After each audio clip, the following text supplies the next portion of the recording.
Hey everyone, so in front of us today we have some silver, and some of these coins have done well and others haven't. So let's get started.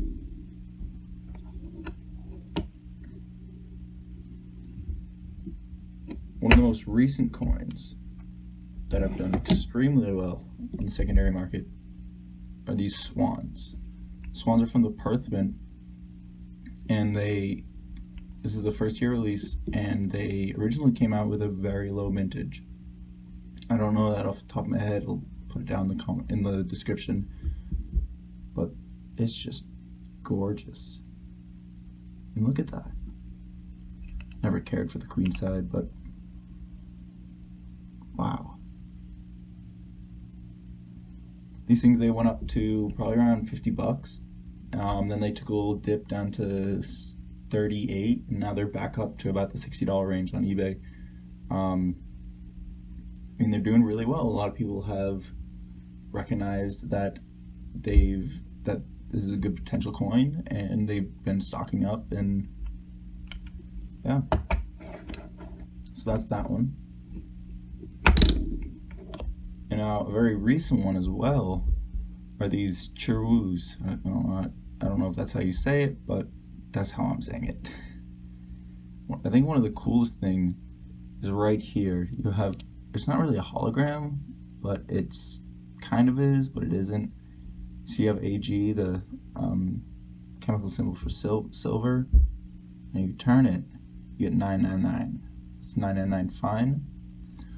This one comes from, obviously, the Republic of Korea. This is a second year release. The first was 2017 or 2016. Sorry, this is a 2017. It's a very pretty coin. A little scuff on the shoulder of the horse, but that's okay. I've seen a lot of hype around this,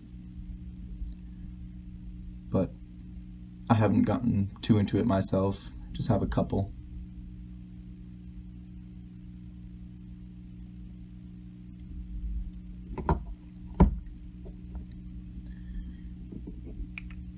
So the Perth Mint does a lot of collector coins, and probably one of their most notable series is the Lunar series. So in front of us we have the Year of the Dragon in 2012, 1 ounce 999 fine silver, and this is their second series of the Lunar series, and they just do a phenomenal job. The quality control is great. I don't really see any milk spotting that the Canadian Mint or the Royal Mint has issues with. It's just a wonderful coin. And all the marks you see are just on the capsule.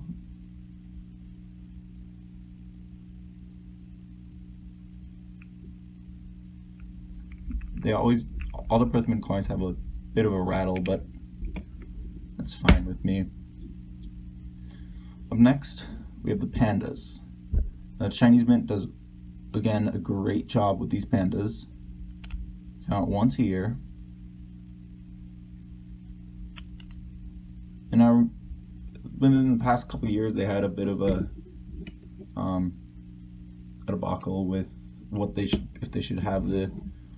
They've changed the 1 ounce to 30 grams. Then they 1 year they took out and then they took out the monetary amount. It doesn't bother me, but it's just gorgeous coin.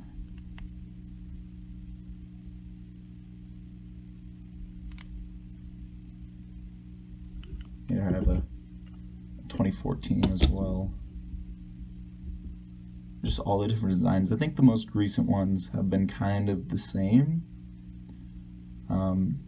Just have a single panda that was just messing around with something. I don't know. It's just older pandas are gorgeous though. Another series is the kookaburras. Now the Perth Mint is also very notable for the kookaburras. It's Australia's national bird, And this 2016 design was kind of an ode to the 2008 design, which is the most popular, with the barbed wire and the fence, and just a very pretty coin. I think this one will do really well in the future just because it has that connection with the 2008.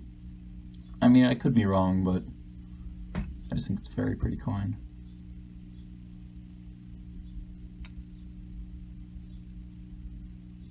I also have a 2013 over here.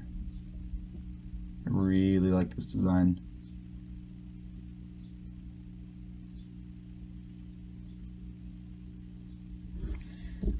Another series that the Perth Mint it does, but I don't know too many people who collect it, are the koalas. I got this one because I really like the design, but I really haven't been fond of any of the others. I just kind of think they look ugly and they don't really represent a koala. This one really does. Simple, it's just very nice. So you have the swan, that's done very well in the secondary market. So has the Korean Chirus. Lunar Series always goes up a little bit in price after they begin to sell out from secondary markets. As well as the kookaburras and the pandas, these three are mainly, give them a few years and then you'll at least make a few dollars. The koalas, I'm not too sure of. Some people make money, some people don't. It kind of just depends on the year. And this is the big boy. If you were lucky enough, like me, to get one of these Perth Mint, I actually bought the household limit, which is 4, 2 from the West Point Mint, 2 from the San Francisco Mint. And you did really well on these. The buy-in price initially from the United States Mint was, I think, $35 a piece. They come in a very nice, lovely velvet case. And it's just packaging. And these Liberty medals have exploded on the secondary market. I mean, look at that. You can just tell why. I sold 3 of them, and I kept this one just because I felt like I needed to keep one just in case anything happens in the future with them. But wow, and so you have $35 a piece for an initial buy-in, and they were selling on the secondary market within that day for maybe $150 a coin. And so people were selling 4 coins for $600. That's just ridiculous. With a buy-in of around $100 with shipping, that's just amazing profit. Making $500 in one day, just sitting at a computer and purchasing an item and selling it a few hours later, that's insane. I noticed on the West Point and San Francisco Mint, they did have a bit of a difference in the design. One of the biggest ones, you see how the frosting is very even throughout the eagle?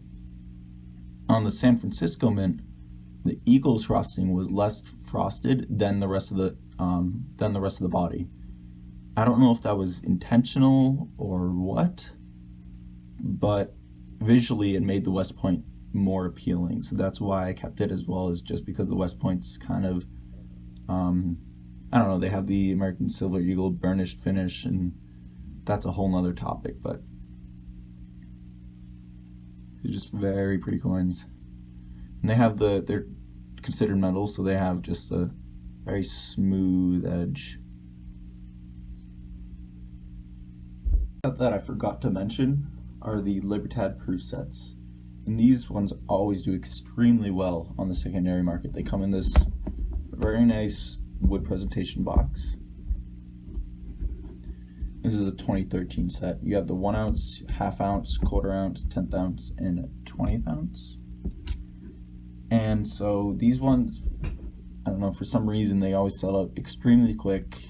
They do very well in the secondary market, and people are always eager to flip these things as quick as they can. But again, they're just very pretty coins. In 2014, the Mexico Mint, they had a shortage and they didn't mint very many Libertads, and so the 2014 in either the BU version or the proofs, especially the gold, silver, anything, they have a very low mintage and they are considered one of the rarest in the series. But you can see all the old insignias of Mexico on the coin, with the most recent being the eagle with the serpent's mouth on a cactus with the little wreath and everything. One of these, I actually got this about a year ago. Let's see if I can get this out. It's always such a pain. One of them have toned a little bit. It's got a little blue and purple. Really hard to see because these proof coins do not take it off well. But you see like that little bit of discoloration around the rim.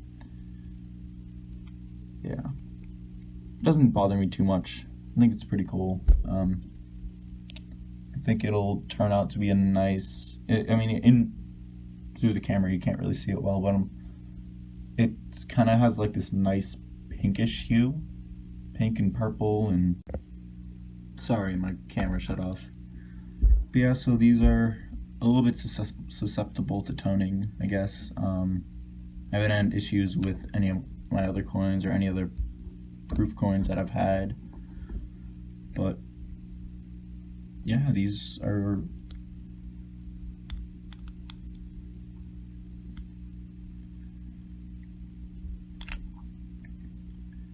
They're very nice coins, and you should try and pick one or two up if you can. They're very affordable, just individuals. You can get them $50 for the 1 ounce or something like that. But yeah, thanks for watching. Let me know what you think in the comments, and have a good day.